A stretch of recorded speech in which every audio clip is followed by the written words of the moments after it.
This is a story that happened after the war ended. It's a story that we don't usually talk about when we talk about World War II. And yet it's an important story because it tells us something about what happens to ordinary people during extraordinary times. It tells us something about the darkness that can live inside us all. This is the story of the crimes no one talks about. The legacy of abuse and silence left in the wake of the Allied victory in World War II. May 1945. Nazi Germany has fallen. The world celebrates the victory of freedom over tyranny. But behind the cheering crowds and parades, another story remained hidden, a story of crimes committed by those who claim to be liberators. These are the crimes no one talks about, the dark legacy of the Allied occupation in Germany. Germany in 1945 was a land of ruins. Cities reduced to rubble, millions displaced, hunger and disease everywhere. Amid this chaos, the German people, especially women and children, were at their most vulnerable. The collapse of law and order gave soldiers unchecked power over civilians. Liberators became rulers, and in the ruins, many abused their new authority. The Red Army's terror. When the Soviet Red Army stormed into eastern parts of Germany, terror followed. The German cities were being liberated, yes, but the Soviets seemed more interested in revenge than liberation.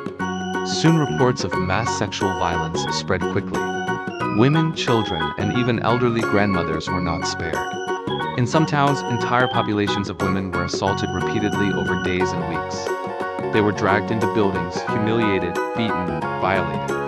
All the while, the Red Army soldiers celebrated their supposed victory. Historian Richard Overy writes, in Germany, men and women were caught up in the worst excesses of the Red Army's passion for sex. On the march, Russian soldiers lived for plunder and sport. Civilians were regarded as booty, and it was common practice to treat women as if they were theirs by right. In the end, historians estimate up to 2 million victims. For many, it was a trauma that lasted a lifetime, leaving deep scars and silence. As survivor Lelo Dorfer said, I remember staring into the faces of the soldiers. I was so ashamed and thought, why don't they kill me? Why do they torture me like this? But the Western Allies also committed crimes. Though less widespread than the Red Army's atrocities, thousands of cases were recorded. German civilians often found themselves at the mercy of soldiers who demanded submission in exchange for food, safety, or protection. An American lieutenant said, any girl who went around with the G has got stuff. She could get PX stuff, cigarettes, chocolate, liquor, anything she wanted. Some of them just went around collecting GI babies. Survival prostitution became a way of life. Starving women traded their dignity for bread, cigarettes, or chocolate to feed their families. Consent was rarely real.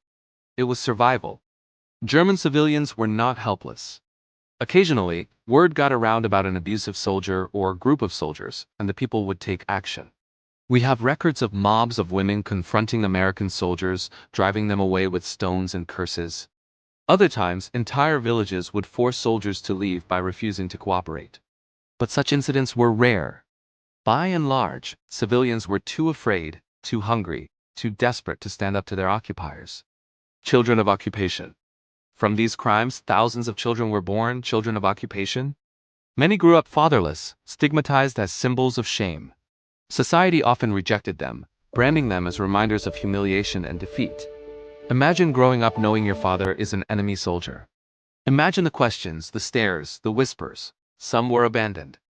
Others were raised in silence, their origins buried by families who could not bear the stigma. But how did these children cope? How did they grow up knowing they were different, unwanted, a product of a crime? Most kept quiet. The trauma passed down from their mothers, carried within their bloodline, became a heavy burden. It was a burden they carried alone, ashamed, afraid to speak, afraid to connect. The world celebrated Allied victory, but little attention was given to the suffering of German civilians. Victims were silenced by shame, fear, and the desire of governments to preserve the image of liberators as heroes. Only in recent decades have historians begun to uncover the scale of these atrocities. Survivors are finally telling their stories before time erases them forever. One such survivor is Marianne von Trenning. She was born in 1945 to a teenage German mother and an American father.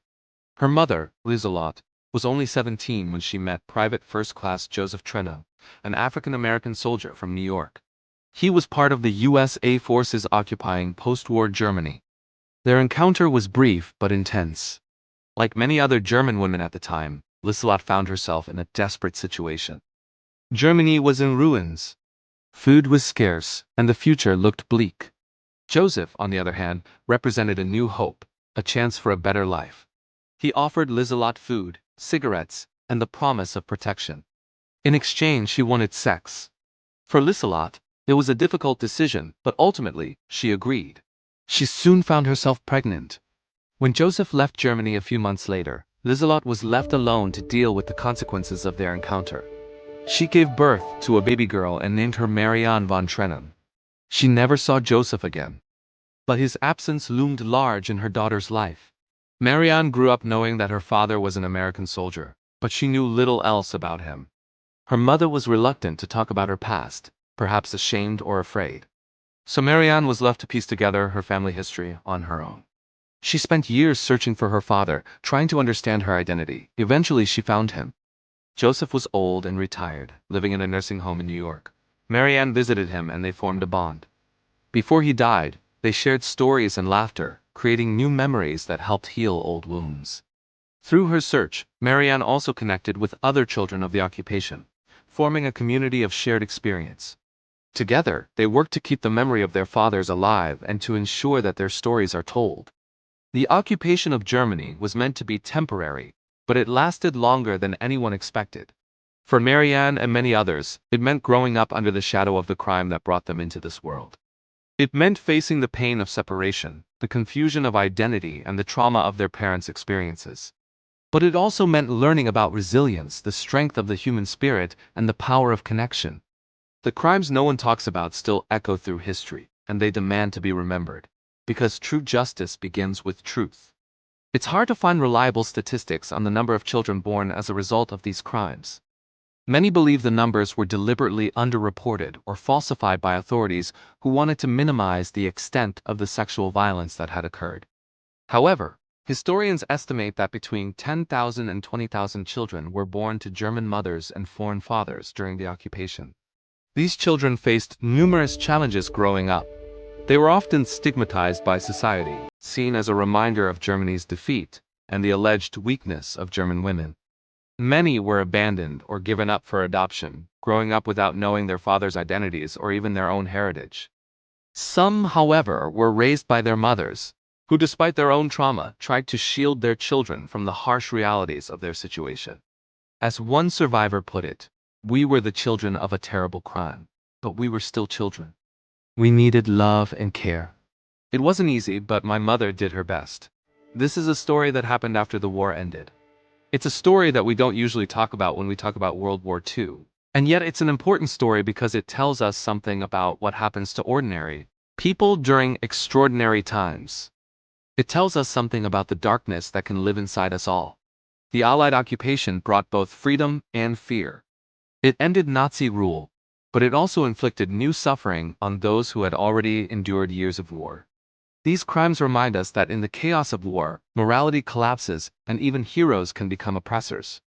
The story of World War II cannot be told only in battles and victories. It must also include the silenced voices of those who suffered in the shadows. The crimes no one talks about still echo through history, and they demand to be remembered. Because true justice begins with truth. It's an honor that you visited my channel.